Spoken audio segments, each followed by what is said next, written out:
짧은 구절들이 연속되니까 우리 한 절씩 교독하시겠습니다. 스스로 이르기를 나의 힘과 여호와께 대한 내 소망이 끊어졌다 하였도다.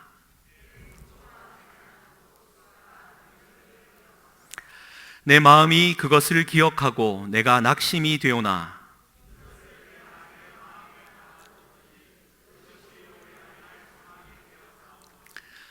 여호와의 인자와 긍휼이 무궁하심으로 우리가 진멸되지 아니함이시니이다.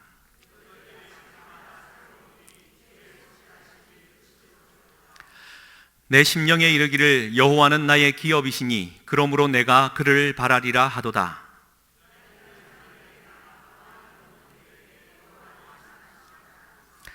사람이 여호와의 구원을 바라고 잠잠히 기다림이 좋도다. 혼자 앉아서 잠잠할 것은 주께서 그것을 그에게 메우셨음이라.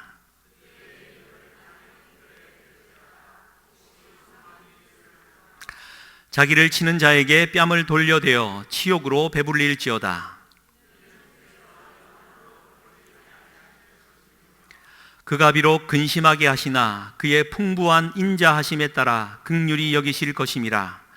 주께서 인생으로 고생하게 하시며 근심하게 하심은 본심이 아니시로다. 아멘.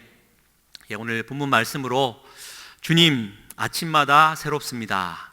주님 아침마다 새롭습니다 라는 제목으로 하나님 말씀 나누겠습니다. 어린 송아지가 이제 뿔이 나기 시작하면 머리가 굉장히 가렵다고 합니다. 그래서 그 언덕을 찾아가서 머리를 이렇게 비비는 일을 하는데 거기에서 나온 말이 소도 비빌 언덕이 있어야 비빈다. 그러니까 비빌 언덕이라는 말, 든든한 버팀목이 된다라는 말이기도 합니다. 여러분 또 뱃멀미를 또 해보셨습니까? 정말 멀미 중에 뱃멀미만큼 힘들고 괴로운 것은 없는 것 같습니다. 왜냐하면 이제 보통 멀미를 하면 뭐 딱딱한 바닥에 들어 누워 있으면 뭔가 좀 안정을 되찾는데 이건 배 위에 꿀렁이는 파도 위에 배가 흔들리니까 멀미를 하고 배 바닥에 누워 있어도 끊임없이 꿀렁이니까 도저히 그 딱딱한 육지에 발을 디디지 않는 순간 그때까지는 너무 괴로운 게 뱃멀미입니다. 할렐루야. 이스라엘 백성들에게 든든한 버팀목 같은 비빌 언덕, 그리고 온갖 멀미와 괴로움도 이기게 할 만한 딱딱한 육지와도 같은 그 바닥, 흔들릴 수 없고 의심의 여지 없이 이것만큼은 도무지 흔들릴 수 없고 무너질 수 없다라고 생각했던 두 가지 가치가 있습니다. 첫 번째가 하나님의 성전이었고 두 번째가 하나님의 말씀의 언약입니다. 하나님의 성전과 언약, 성전과 언약은 이스라엘 백성들에게 있어서 정말 그것만큼은 누구도 훼손할 수 없고 저거는 무너질 수가 없는 절대적 가치였습니다. 먼저 하나님의 성전이라고 말하는 것은 다윗이 준비했고 그의 아들 솔로몬이 지었던 예루살렘 성전을 가리키는 말입니다. 사랑하는 성도님들, 흩어져 살아가고 있다가 해운대 순복음 교회라는 성전으로 모일 수 있다는 것은 사랑하는 성도님들의 삶에 얼마나 큰 안정감과 위로를 주십니까? 아멘이 약간 내 신앙, 내 이 생활 속에 하나님의 성전, 내가 예배드릴 처소가 어디엔가 세워져 있다라는 이 마음은 얼마나 큰 안정감을 주는지요. 다니엘이 포로로 끌려갔지만 여호와의 성전이 있는 그곳을 향하여 하루에 3번씩 기도했다라는 것은 저기에 내가 사모하고 예배드릴 처소였던 하나님의 성이 있다라는 마음을 허락하기 때문인 것이죠. 그리고 두 번째는 하나님의 언약의 말씀, 곧 언약입니다. 언약이라고 하는 것은 창세기 때에 하나님이 물로 심판하셨다가 노아에게 맺었던 노아의 언약, 그리고는 흘러나와 하나님이 민족을 구원하기 위해 아브라함을 택하셨고 아브라함과 맺었던 아브라함의 언약, 그리고 출애굽시키기 위하여 모세를 불려다가 하나님과 맺은 시내산 언약, 이 언약의 계보들이 잘 이어지다가 결국 사무엘하 7장에 기록된 다윗의 언약을 가리키는 말입니다. 사무엘하 7장 15절에는 하나님이 이렇게 다윗에게 말해줍니다. 내 집과 내 나라가 나의 앞에서 영원히 보존되고 너의 왕위가 영원히 견고하리라. 그러니까 이스라엘 백성들에게 있어서 하나님의 성전이 내 눈앞에 딱 있다라는 것, 그리고 거기 안에 다윗의 왕조를 따라 혈통을 따라 왕이 서 있다라는 것을 본다라는 것은 하나님이 나를 지키시고 보호하고 계시다라는 분명한 확신이었다라는 것입니다. 그게 삶의 위안이었던 겁니다. 그런데 하나님의 성전과 언약이 한순간에 다 무너져 버렸습니다. 철옹성 같고 저 건물만큼은 무너질 이유도 무너질 수도 없다라고 믿었던 하나님의 성전이 돌 위에 돌 하나 남지 않고 무너져 버린 겁니다. 뿐만 아니라 다윗의 왕조 시드기야 왕을 마지막으로 왕들이 죽임당하고 포로로 끌려가고 왕조가 끊어져 버린 겁니다. 여러분, 성경 이야기를 하니까 조금 나와 거리감이 멀지요. 사랑하는 성도님들, 내가 이것만큼은 정말 이것만큼은 하늘이 두 쪽 나도 주님이 다시 오더라도 이것만큼은 흔들릴 수 없다라고 믿고 있는 내 나름의 우상과도 같은 이 가치들이 있단 말입니다. 사랑하는 남편이 될 수도 있고요, 사랑하는 가족이 될 수도 있고요, 내 적금 통장이 될 수도 있고요, 뭐든 다 될 수 있는. 그런데 어느 날 한순간에 무너질 수가 없다라고 철떡같이 믿었던 그 가치가 한순간에 내 눈앞에 무너지고 없어진 겁니다. 여러분, 감당할 수 있으시겠습니까?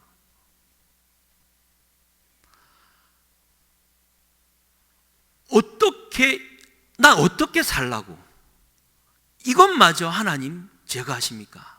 원망 나오지 않겠습니까?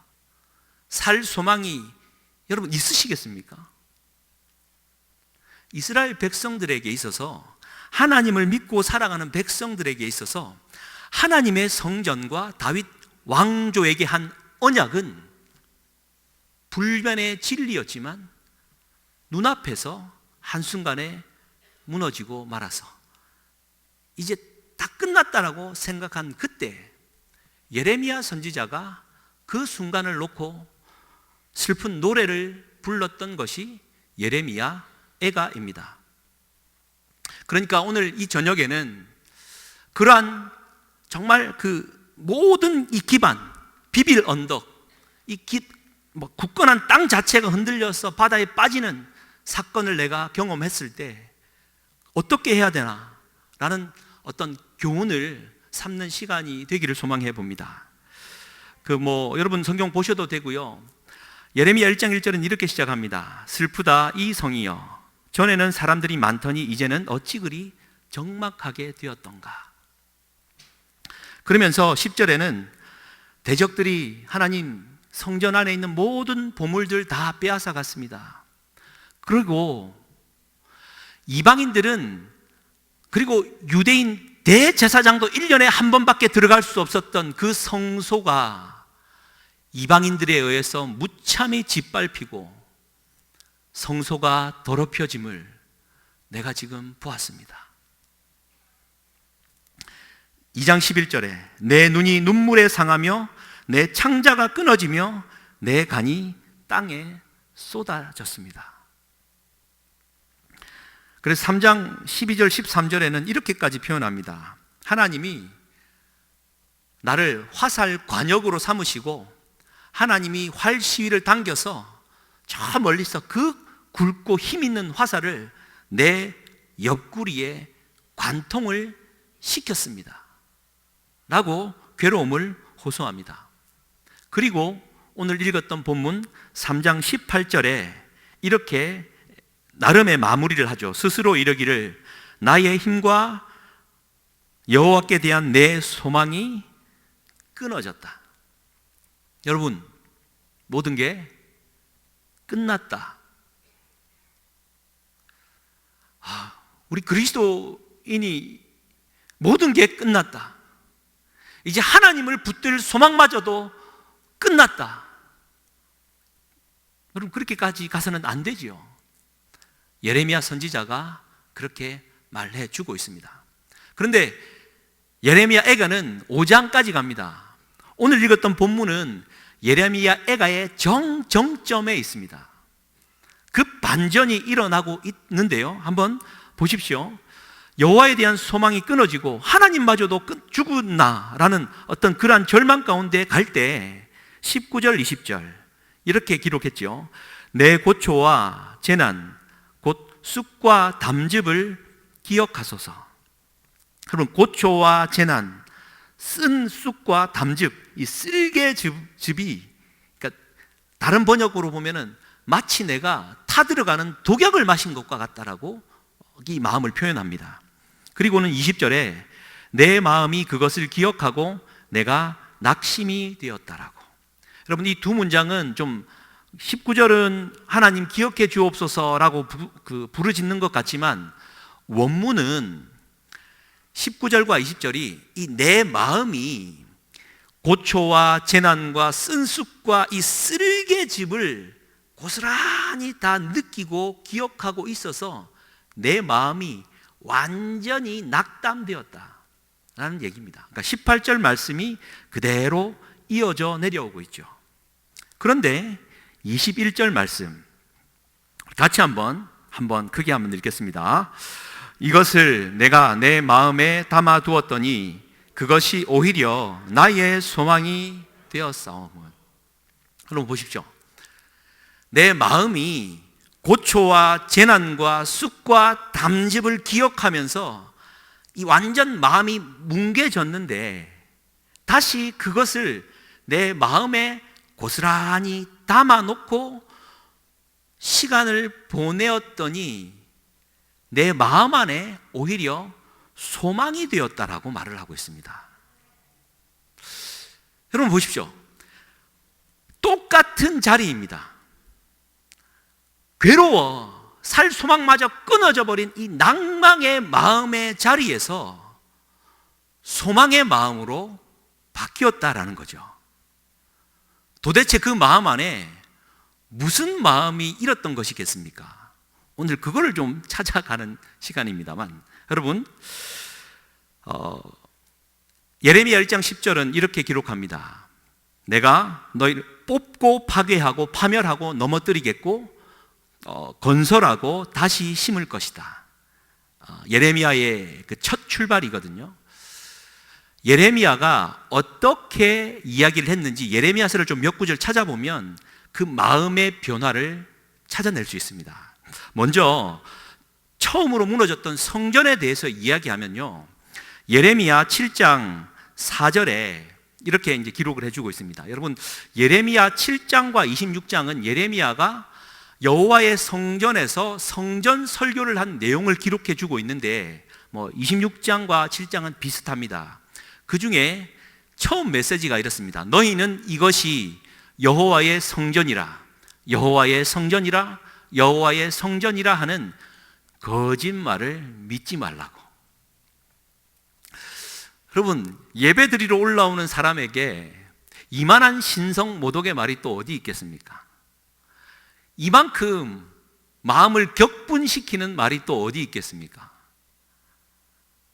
주의 전으로 올라가는 예배자의 마음을 뒤로 한 채 여기가 여호와의 성전이다, 거짓말이야 라고 말하고 있습니다.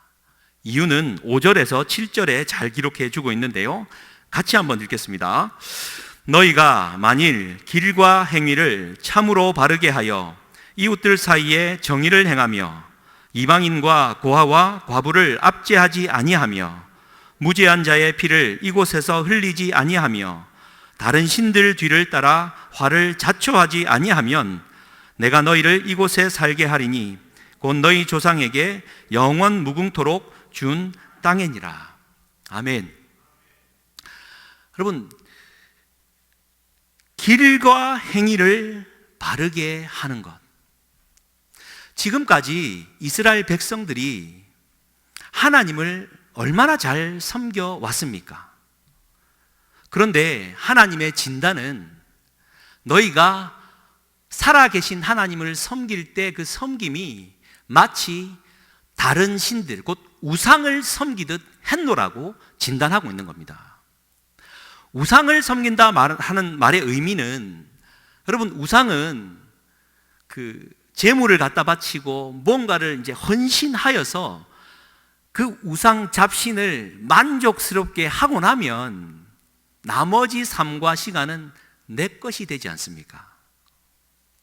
신을 달래주고 내가 원하는 삶을 살아가는 것이 우상을 숭배하는 것인데, 천지를 창조하시고 운행하시며 그 이스라엘 백성들을 구해내사 하나님의 백성 삼아주시고 늘 함께 하시는 그 여호와 하나님마저도 이스라엘 백성들이 성전에 와서 내 하나님 예배 드리니 이쯤에서 만족하시고 나에게 복과 은혜를 주사 내 살고 싶은 내 삶과 계획에 복을 팍팍 내려 주옵소서. 복을 주시지 아니하거들랑 내 다음에 예배도 제대로 드리지 않을랍니다. 이러면서 가져왔던 이스라엘 백성들의 삶이, 예배 드리는 것과 삶이 전혀 달라져 버린 겁니다. 우리 하나님은 성전을 세워주시며 바라신 것은 성전 안에서의 삶과 성전 밖에서의 삶이 같은 예배가 되기를 바라고 계시는 거였습니다. 그것이 예루살렘 성전이 세워진 목적인 것입니다. 그런데 이스라엘 백성들에게 성전은 우상화되어 버린 성전인 것이었습니다. 그러니 그들이 드리는 예배의 처소는 여호와의 성전이다라는 말 자체가 거짓말인 것이 분명해진 것이죠. 그래서 예레미야는 삶에서 드리는 예배를 강조했고 마음의 성전을 강조했습니다. 이미 그것을 강조했습니다. 그런데 여러분, 오해 마십시오. 예레미야가 눈에 보이는 성전을 이제 무너지고 마음의 성전을 강조했다고 해서 눈에 보이는 성전이 중요하지 않다는 말이 아님을 여러분 잊지 말아야 됩니다. 7절 말씀에 내가 너희를 이곳에 살게 하리니 영원히 준 땅에서 살게 할 것이라. 약속이 그대로 이어지는 것입니다. 그러니까 여러분, 우리가 오늘 이 저녁에 예배 드리는 우리의 예배의 이 한 시간도 나는 과연 하나님의 길과 행위로 바르게 살아온 삶의 이야기를 가지고 하나님께 예배 드리고 있는가? 여러분, 우리는 끊임없이 묻고 하나님 앞에 회개해야 될 줄 믿습니다. 그래서 성경은 시편 68편 5절 같이 한번 읽겠습니다. 그의 거룩한 처소에 계신 하나님은 고아의 아버지시며 과부의 재판장이시라. 아멘. 거룩한 처소에 계신 우리 하나님, 하나님의 성전에 거하시는 우리 하나님은 뭐 얼마나 갖다 바치는가, 내 마음을 흡족하게 할 만큼 이렇게 예배 자리에 최선을 다하는가, 이걸 보는 것이 아니라 고아의 아버지가 되시고 과부의 재판장이 되신다라고 시편은 말해줍니다. 삶의 이야기가 무엇냐라는 것을 우리에게 가르쳐주는 말이죠. 그래서 여러분, 우리는 누구의 이름을 부르냐가 아니라 어떠한 삶을 살아가느냐가 중요합니다. 그러니까 그 사람이 믿는 신이 어떤 신이냐라는 것을 알 수 있는 방법은 그 사람이 하는 말이 아니라 그 사람이 살아가는 삶을 보면 알 수 있는 겁니다. 사랑하는 성도님들, 우리 하나님을 믿고 따라 살아가고 계시는지요? 말씀 한 구절 더 찾겠습니다. 시편 15편 1절에서 5절 말씀인데요. 여러분 1절에 이렇게 기록합니다. 여호와여, 주의 장막에 머무를 자 누구오며 주의 성산에 서는 자 누구입니까? 여호와의 전에 설 수 있는 자, 그러니까 여호와 하나님을 가리키는 말일 테고 신앙인을 가리키는 말인데 이것은 다윗의 시편입니다. 2절부터 5절이 그 자격을 이야기하는데 같이 한번 읽겠습니다. 정직하게 행하며 공의를 실천하며 그의 마음에 진실을 말하며 그의 혀로 그의 이웃에게 악을 행하지 아니하며 그의 눈은 망령된 자를 멸시하며 여호와를 두려워하는 자들을 존대하며 그의 마음에 서원한 것은 해로울지라도 변하지 아니하며 이자를 받으려고 돈을 구워주지 아니하며 뇌물을 받고 무죄한 자를 해하지 아니하는 자이니 이런 일을 행하는 자는 영원히 흔들리지 아니하리이다. 아멘. 여호와의 성전은 예배하러 오기 전에 예배자의 삶을 살았느냐가 예루살렘 성전이 건재하는 이유임을 분명히 말씀해 주고 있습니다.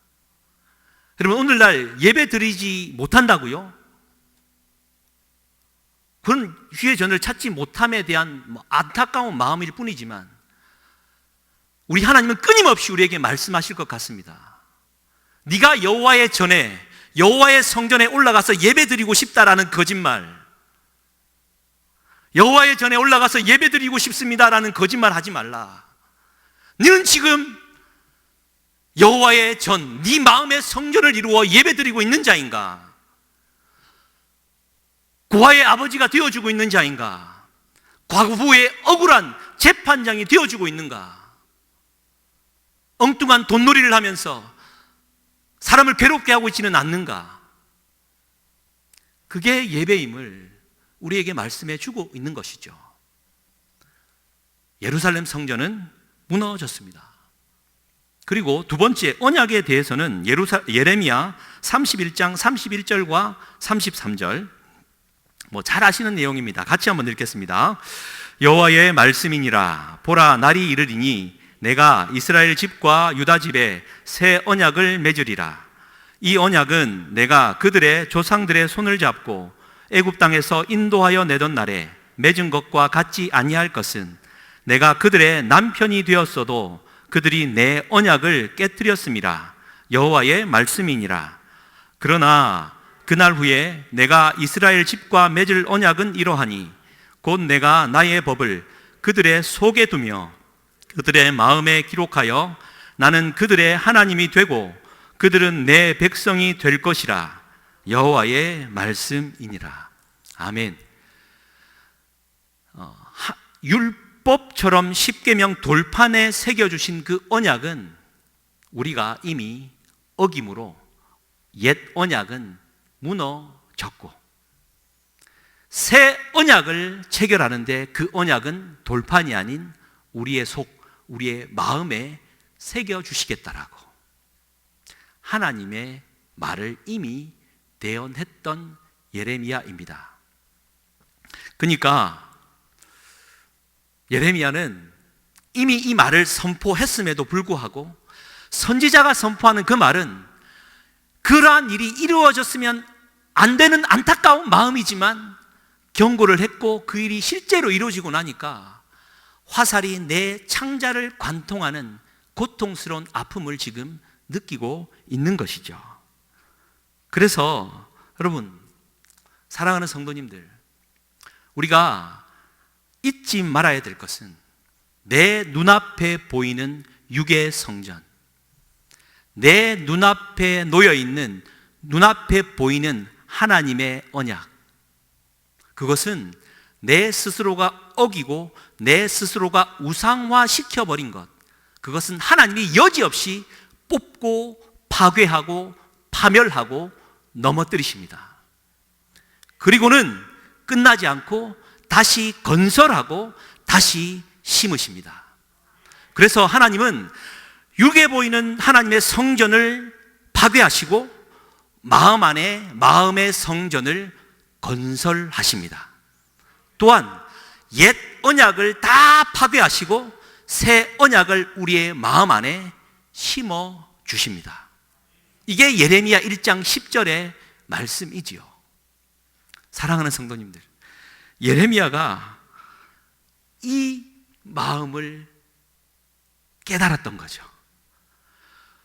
눈앞에 저 처참하고 비참한 이 상황을 보면서 아연실세가여서 정말 숨조차 쉴 수 없을 만큼 다 낙담하여서 살 소망이 없어 죽어버릴까 생각하는 그 순간에 낙담된 그 마음 안에 하나님이 마음의 성전을 세우라고, 그 마음 안에 새 언약을 심어 주었다라고 약속하셨던 그 말씀을 떠올렸던 겁니다.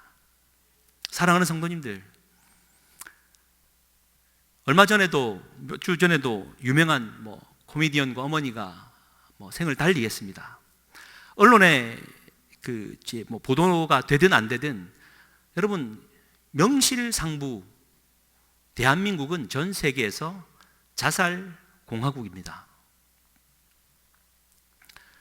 여기에 대해서는 여러 가지 말씀드리고 싶은 말이 참 많습니다만, 단 하나, 혹 이 말씀을 듣거나 혹 이 자리에 있는 사랑하는 성도님들 중에 살 소망이 끊어진 그 마음이 있다면 그 마음 안에 하나님은 성전을 세우시고 새 언약을 심어 주심으로 다시 살으라고, 살아갈 이유가 있다라고, 하나님이 새롭게 할 것이라고, 그런 주의 음성을 듣고 다시 한번 일어설 수 있기를 주님의 이름으로 간절히 축복합니다. 이제 나의 소망이 되었다라는 말의 근거이기도 한데요, 진짜 중요한 말이 22절에 나옵니다. 예레미야가 3장 22절에 여호와의 인자와 긍휼이 무궁하심으로 우리가 진멸되지 아니하였습니다. 그러니까 그 마음의 성전을 세우시고 마음의 언약을 심어주신 그 하나님의 은혜가 어떻게 나오냐면, 마음 안에 깨닫는 것이 하나님의 인자하심과 긍휼하심이 내 쓴 쑥을 는 그 쓸개즙 같은 그 마음을 관통하고 있다라는 사실에 문득 깨달음을 얻고 은혜를 받는 겁니다. 내가 진멸되지 아니했다. 내가 죽지 않고 살아있는 이유는, 이 순간에도 하나님은 나를 향하여 인자와 긍휼로 나를 불쌍히 여기시는 그 마음으로 내 마음을 관통하고 계시는구나 라는 마음으로 다시 한번 일어서는 겁니다. 여러분, 인자와 긍휼이 있다라는 이 말은 그분이 내 곁에 있다라는 말입니다. 이거를 달리 표현하면, 한참 전에 한번 말씀드린 적이 있는데요, 편과 곁의 차이를 아십니까?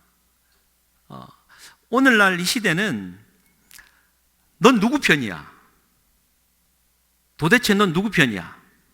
내 편이 아니면 적임을, 그래서 서로를 적대시하는 문화 가운데 살고 있는 이 가슴 아픈 시절 아닙니까?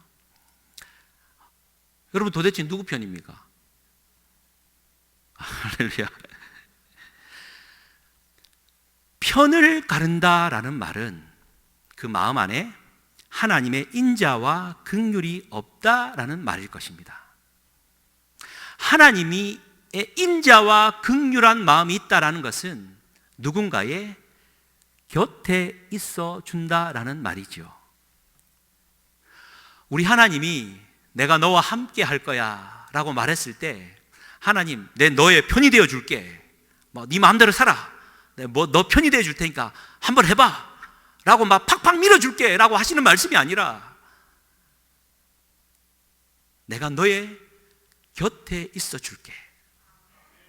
일하다가 실패하고 낙담하고 좌절되지? 내가 이렇게 줄게. 내가 곁에 있어 줄게. 나의 인자와 긍휼이 너와 함께 할 거야 라고 말씀하는 거 아니겠습니까? 주님은 말씀하셨습니다. 내가 너를 고아와 같이 버려두지 않고 내가 너희에게 올 거라고. 내가 너희를 고아와 같이 버려두지 아니하고 내가 너희에게 올 거라고. 다른 보혜사, 곧 성령을 두고 하신 말씀이었습니다. 성령, 파라클레토스.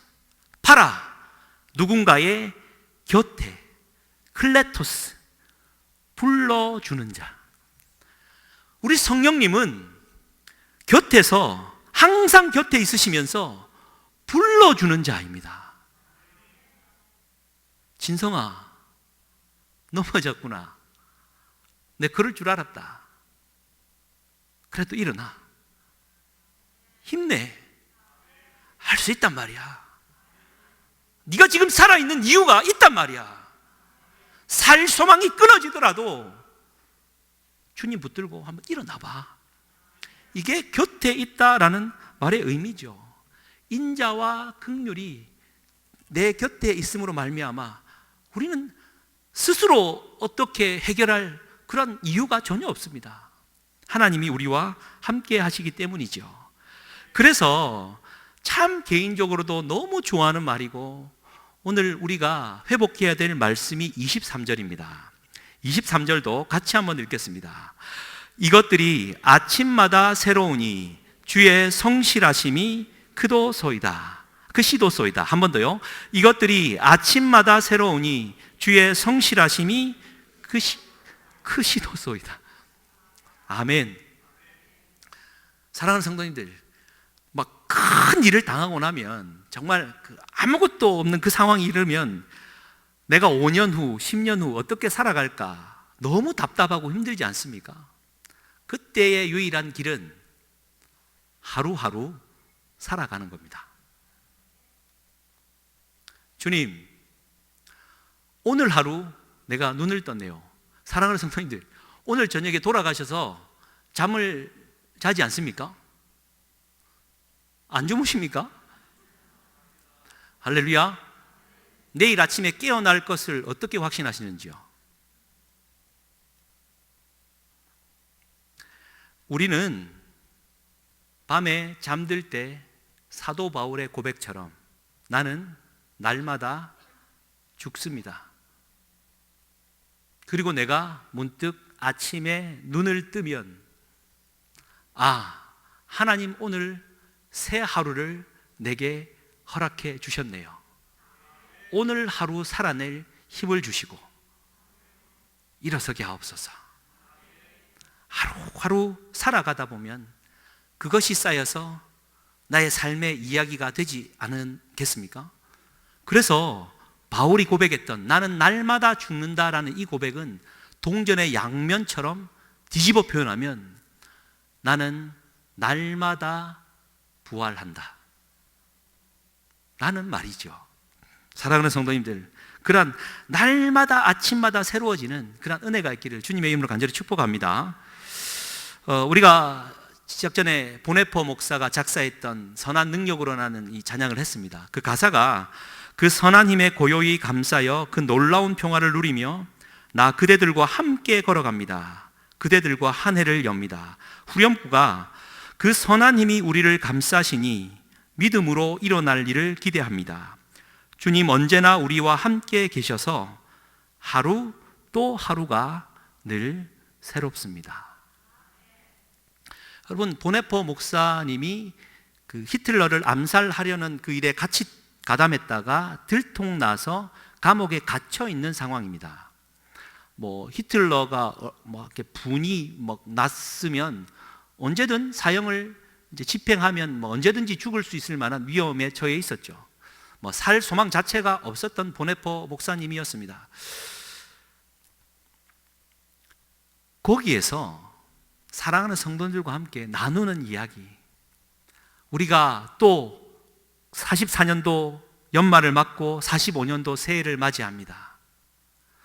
보네포 목사에게 있어서 45년도는 이제 곧 사형 집행 직전이었습니다. 언제 죽을지 모르는 불안 속에 살아가도 모자랄 감옥 속의 고통의 시간이었습니다. 그런 목사님이 성도들을 위로하면서 보냈던 말, 지금 나에게도 당신들에게도 하나님의 선한 능력이 여러분을 보호하고 나를 보호하고 있습니다. 나는 이 감옥에서 하루하루가 날마다 새롭습니다. 그리고는 결국 순교의 이슬장에 이슬로 사라졌습니다. 내일 우리가 하나님의 부름을 받는다 하더라도, 혹 정말 영광스럽게 순교의 자리에 나아간다 하더라도, 오늘 하루가 내게 주신 하나님의 나라요 천국임을 잊지 않고 감사함으로 살아가야 될 줄 믿습니다. 날마다 새롭다라는 이 은혜, 그분의 인자와 긍휼이 나와 함께 하신다는 은혜가 있으니까 여러분, 그래서 24절부터 읽었던 이 말씀은 다 이해가 되어집니다. 천천히 한 절씩 좀 보실까요? 24절에 내 심령에 이르기를 여호와는 나의 기업이시니 그러므로 내가 그를 바라리라. 하나님을 볼 수 있는 힘이 거기에서 나오는 거죠. 25절 기다리는 자들에게나 구하는 영혼들에게 여호와는 선하시도다. 여러분, 고통 중에 있는 사람에게 야, 하나님이 함께 하시니까 좀 기다려봐. 구하는 자, 야, 하나님께 기도해야지. 여러분, 그렇게 말한다고 그 사람이 막 그래 하면서 기도하던가요? 그 마음 안에 하나님의 긍휼과 인자하심을 깨달아 그 선한 능력을 알 때 자연스럽게 구하게 되고 하나님만을 바라보게 되고 기다릴 수 있는 힘을 받는 것 아니겠습니까? 26절 같이 한번 읽겠습니다. 사람이 여호와의 구원을 바라고 잠잠히 기다림이 좋도다.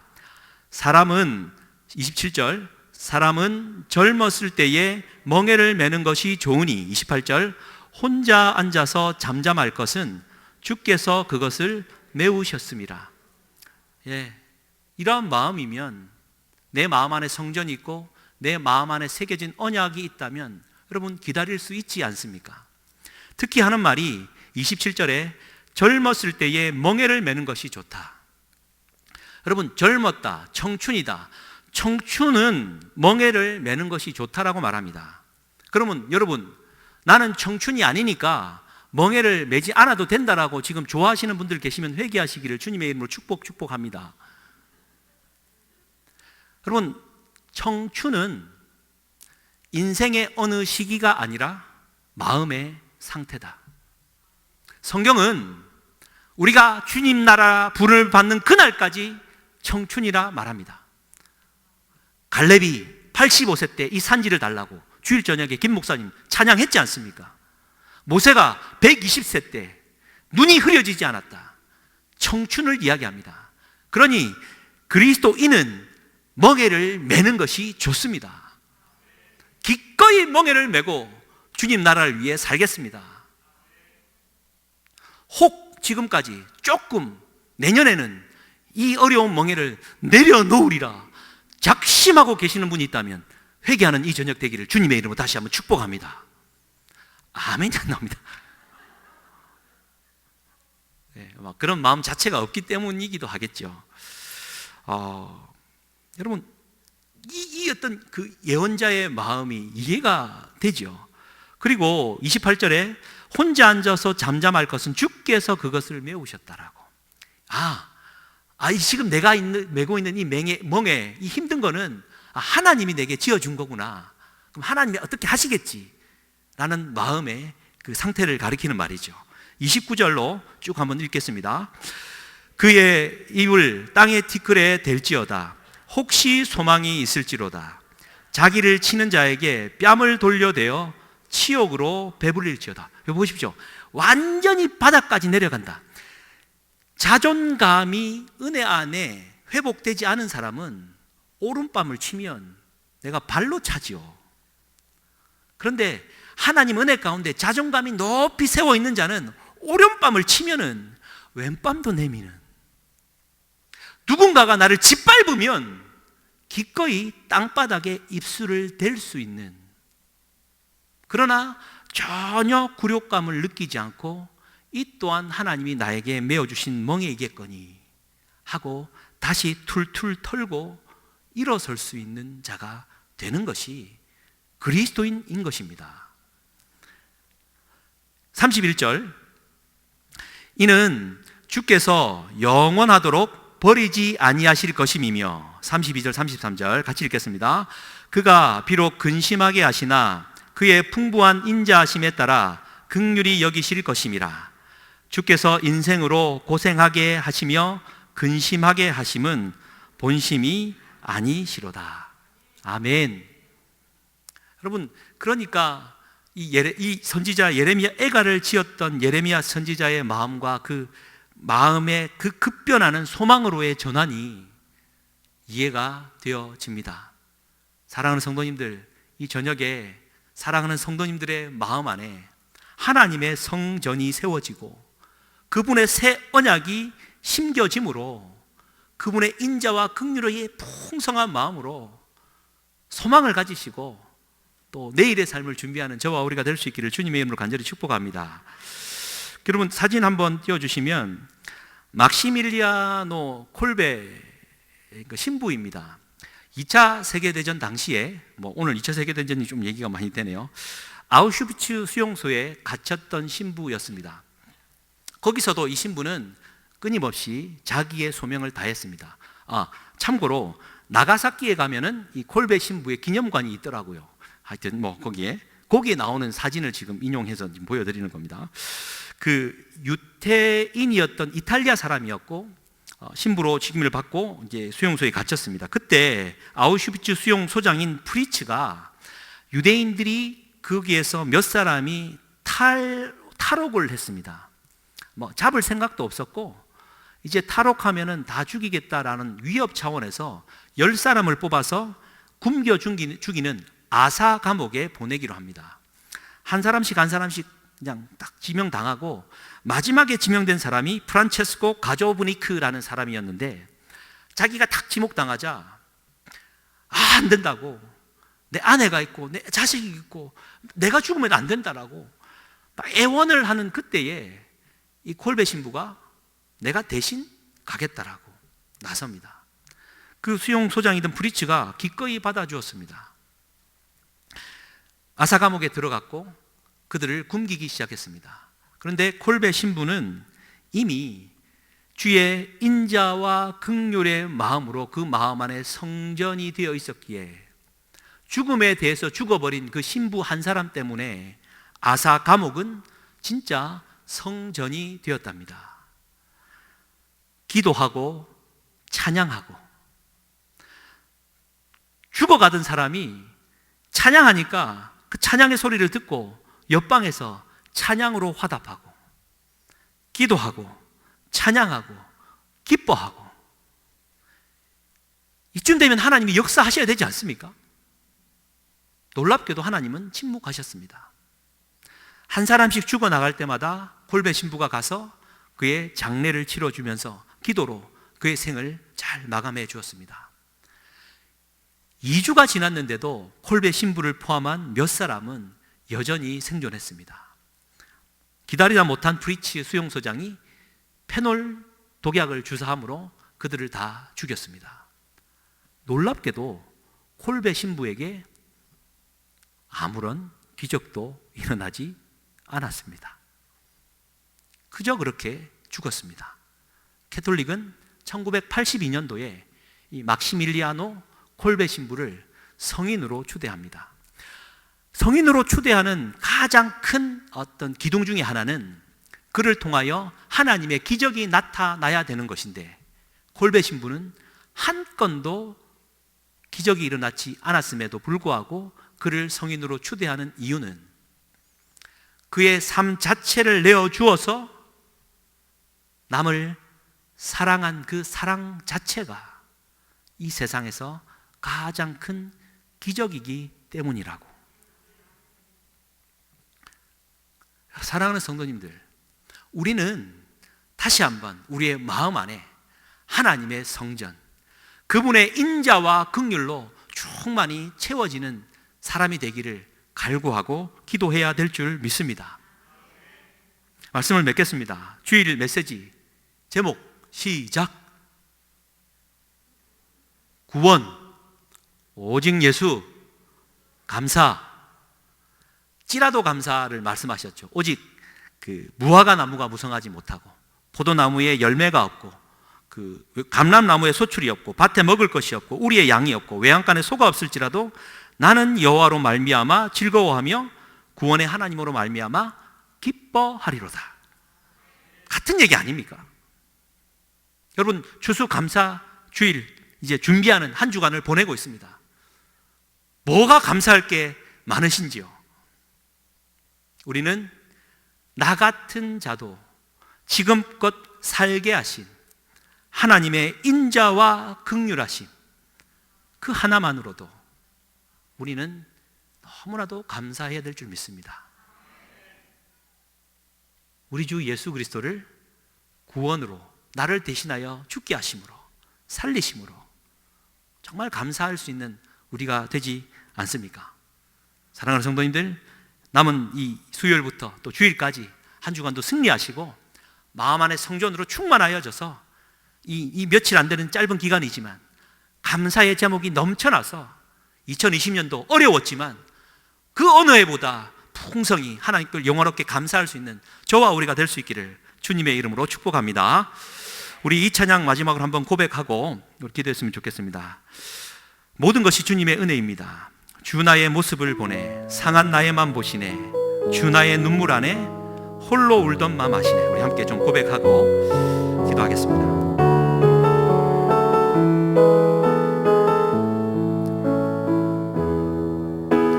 주 나의 모습 보내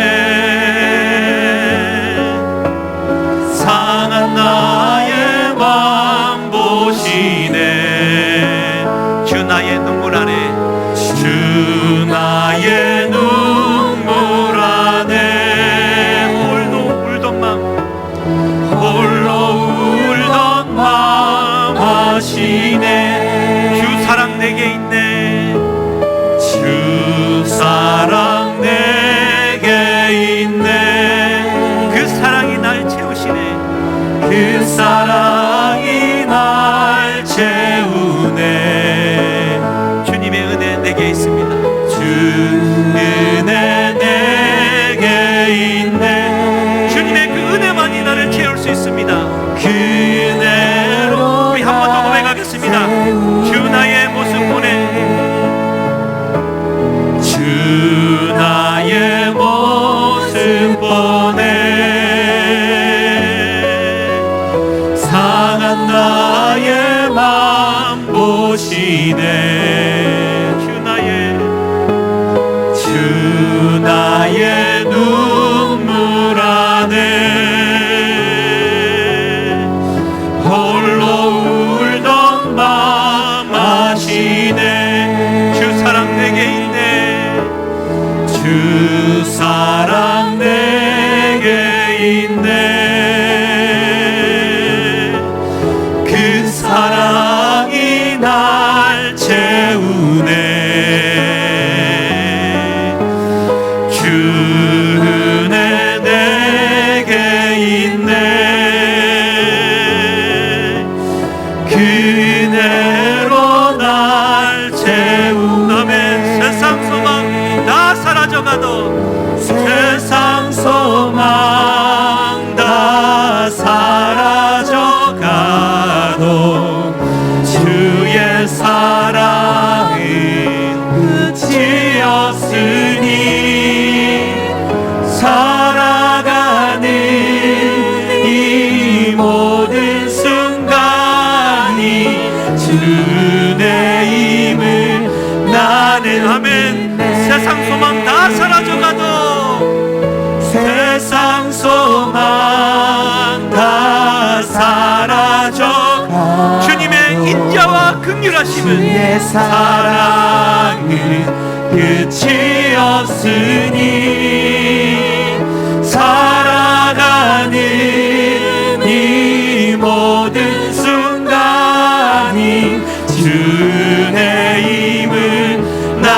한 번 더 고백하겠습니다. 세상 소망 다 사라져가도, 세상 소망 다 사라져가도 주의 사랑은 끝이 없으니 살아가는 이 모든 순간이 주의 힘을 우리 뒤에 한번 부르시고 함께 기도하시겠습니다. 주여, 하나님 아버지, 내가 지금 살아있음에 감사합니다.